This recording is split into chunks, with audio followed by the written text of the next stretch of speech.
Հիմա եկենք հաշվենք, պարզ մաթեմատիկա անենք, հա, 2-2-ը 3-ից մեծ է թե փոքր։ Ձեր դեպքում 3 է տարբերությունը Ադրբեջանի հետ, մյուս դեպքում 2-2։ Նույնիսկ ասեմ, հաշվի չեմ առնում այն ինչը որ Արցախինն է եղել։ Այս որպես փաստ։ Հիմա անցնենք առաջ։ Խոսվեց մարտի 1-ից իմիջիայլոց անընդհատ այս ամեն ինչի մասին խոսելը, կարծում եմ իրականում մեր ժողովուրդը չի ուզում սա։ Իսկապես մեզ սրա համար չէ այստեղ ուղարկել, բայց դուք եք մտցնում այս թեմայի մեջ անընդհատ, չգիտեմ ինչի համար, ու եթե բանը ասում, որի հետ ես համաձայն չեմ, մենք համաձայն չենք, ստիպված ոնց որ մենք էլ սկսում ենք հակապաստարկել, բայց այս խոսակցությունների մեջ ներքաշում եք դուք, որովհետև երբ օրինակ խոսում ենք այսօր հիմա տեղի ունեցող անարդարություններից, դուք չգիտեմ, հիշում եք մի բան 30 տարվա, 20 տարվա, երբ խոսում ենք, որ Բարգավաճ Հայաստանը պետք է այստեղ լիներ, մանդատներ են գողացել, խոսում եք ուրիշ բանից, եւ սա տանում է խոսակցությունը շատ սխալ տեղ։ Իսկ ինչի եք դրանից խոսում, որովհետեւ այն ինչ հարցադրումներ անում ենք, պատասխան չկա։ Հարցնում ենք Տիգրանաշենը, վերջը հնարավոր է այն տարածքը, որը հիմա կոչվում է Տիգրանաշեն, հայտնվի Ադրբեջանի վերահսկողության տակ։ Չկա ուղիղ պատասխան, այս կողմ, այն կողմ, մարտի 1, հոկտեմբերի 27, ժողովուրդ քանի անգամ պետք է կրկնեք այս ամեն ինչը։ Ինչ գիտեք, մեկ-մեկ ինձ թվում է, ես պետք է այն կողմ նայեմ, Նիկոլ Փաշինյանը այնտեղ նստած լինի։ Չէ, բայց ոնց հասկանում եք, այնտեղ է ինքը նստած։ Վարչապետը արդեն 8 տարի, դուք իշխանության եք արդեն 8 տարի։ Ու եթե այս ամեն ինչի հետ մեկտեղ դուք շարունակում եք լինելով իշխանություն, ունենալով բոլոր լծակները, որևէ բան ապացուցելու, այն իշխանությունը, որ դուք ունեք, դատական, իրավապահ, սահմանադրական դատարան այդ համակարգերի վրա, իսկապես ոչ մեկ չի ունեցել։ Ու նաև դրա հետ մեկտեղ այս ապօրինությունները, որն այն ժամանակ եթե իշխանությունները անեին չէին մարսի, դուք հիմա մարսում եք, որովհետև շատ հմտորեն կարողանում եք սուտ խոսել, հետո դա արդարացնել, ուրիշ սոուսի, մի խոսքով չմտնեմ սրա մեջ, բայց հիմնական երևի այս որ հետ եք միշտ գնում, այն է որ կոնկրետ թեմայի հետ կապված ասելիք որպես կանոն չի լինում։ Ու նաև այստեղ խոսեցիք մի այդ դատավճռից, սա էլ ասեմ, էլի, տեսեք, ստեղծվել է մի յուրահատուկ երևի իրավիճակ, երբ որ այն իշխանությունը, որը եղել է նույն մարտի 1-ի դեպքերով, եղել է բարիկադների մի կողմում, տարիներ հետո հայտնվել է իշխանության։ Ինչպես գիտեք, մի այդ գործերը Հայաստանի կայացրած վճիռները դատարանների մի այդ գործերում պետք է պաշտպանի Հայաստանի Հանրապետությունը։ Հիմա այնպես է ստացվել, պատկերացրեք, դատարանը պետք է լինի փաստաբանը, մեղադրող կողմը։ Այդ երկուսը մի կողմ են դարձել։ Այսինքն այն փաստերը, որը Հայաստանի Հանրապետությունը պետք է ներկայացներ պաշտպանելու համար իր դատարանի կայացրած վճիռը, մի կողմ դնեմ, ճիշտ էր, սխալ էր, բայց այն ֆունկցիան, որը պետք է ունենար, այդ կողմը ու մյուս կողմը իրանք մի կողմ են դարձել։ Իմիջիայլոց մենք նաև դիմել էինք այն ժամանակ, եթե չգիտեք, պարոն Հարությունյան, մենք նաև դիմել էինք ՄԻԵԴ-ին, ասելով, որ սա բացառիկ երևույթ է, հասկանում ենք ձեր տեսանկյունից էլ, բայց մեզ էլ իրավունք տվեք, որպես երրորդ կողմ փաստարկներ ներկայացրել, մեզ ցույց չեն տվել։ Որպես այն, որ հենց այս իմ նկարագրած երևույթը որ կար, որ փաստորեն մի կողմ է դարձել, այսինքն այն մարդիկ, ովքեր այն ժամանակ մեղադրվել են, նորից եմ ասում, ճիշտ սխալ մի կողմ դրած, ու նաև այն մարդիկ, ովքեր հիմա պիտի պաշտպանեն այն դատավճիռները, նույնն են դարձել, այսինքն այստեղ ուղիղ շահերի բախում է տեղի ունեցել։ Լավ, հետո կարող շարունակենք, այստեղ հիմա նաև ինչ է անընդհատ խոսվում, չէ, բան է դարձել, $200 միլիոն։ Ու ընդհանրապես ապօրինի գույքեր, այսքան հայց կա, այսքան հայցեր կա, այսքան հարուցված քրեական գործեր կա։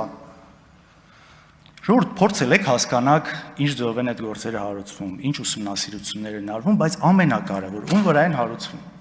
Այսօր կան ձեր թիմում բազմաթիվ մարդիկ, որ եթե իրանց վրա մարզպետներ մնացած, չեմ ուզում այստեղից անուններ հնչեցնել, որ եթե փորձեք այդ ուսումնասիրությունը անել, չգիտեմ, առնվազն եթե նույն տրամաբանության մեջ լինի, ինչով որ սա արվում է ընդդիմադիրների նկատմամբ, շատ տխուր պատկեր է ստացվել։ Ես ինչի եմ սա ասում, որ այդ ամեն ինչի հիմքը գործ սկսելու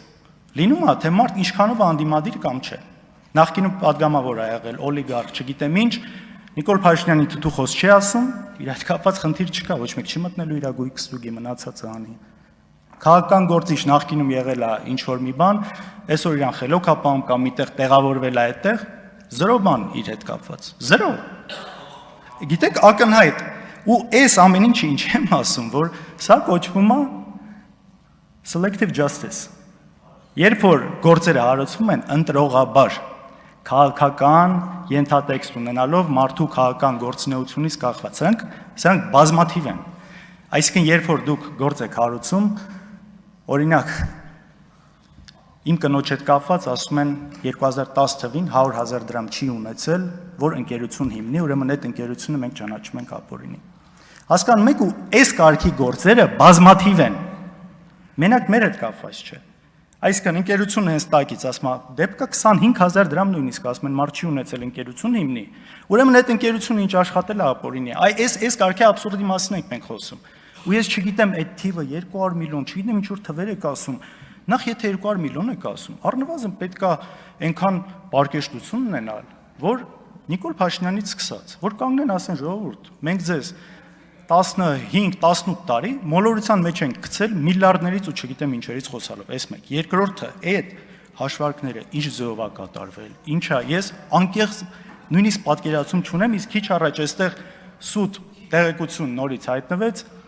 Աֆրիկայում ինչ որ հանքի մասին։ Բացարձակ նման բան չկա, ես ասում եմ, պաշտոնապես սուտ է դա։ Ինչպես որ սուտ էր ձայնագրությունը, որը դուք չեք ուզում ոչ մի ձև ընդունել, չգիտեմ էլ ինչ ասեմ, այդտեղ ասում են դատի տվեք։ Եթե դուք, մենք ասում ենք, սկզբնաղբյուրը դուք եք, ընդունում եք որ դուք եք։ Եթե ընդունում եք որ սկզբնաղբյուրը դուք եք, դատի տանք, բայց մենք շատ լավ գիտենք այդ դատական գործերը։ Ամեն դեպքում պարոն Ալեքսյանի դատի տվեք։ Սուս մնացեք որ խոսում եմ, գնում հղում են անում բանի վրա,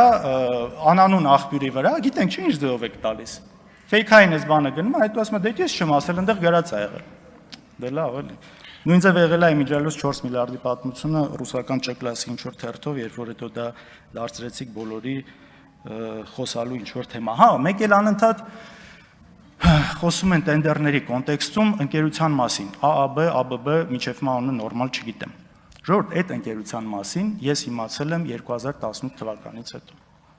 Եղբորս կնոջ, հոր, եղբոր տղայի ընկերությունն է։ Ամենայն անկեղծությամբ բացարձակ գաղափար չունեմ իրանց բիզնես գործունեությունը։ Ինչ ես ձեզնից եմ իմանում, իրանք ճիշտ տենդեր շահել են, չեն շահել, Մեսրոպն էլ ասում է լավ են կատարել աշխատանքը, լավ չեն կատարել։ Ուրիշ այդ ընկերության մասին, ընկերության հետ կապ բացարձակ չկա, սա անընդհատ ես չգիտեմ, լավ են անում, վատ են անում, դուք նայեք, դուք եք իշխանությունը։ Ու գիտեք, այս ամեն ինչի ֆոնին, այս ամեն ինչը իմանալով հանդերձ, որ շատ բաներ սուտ է, լինելով իշխանության այսքան տարի, երբ որ միևնույնն է, ոչինչ բան չես ապացուցում,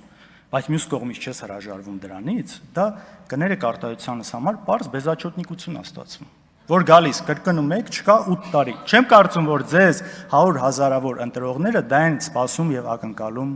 ձեզնից։ Շնորհակալություն։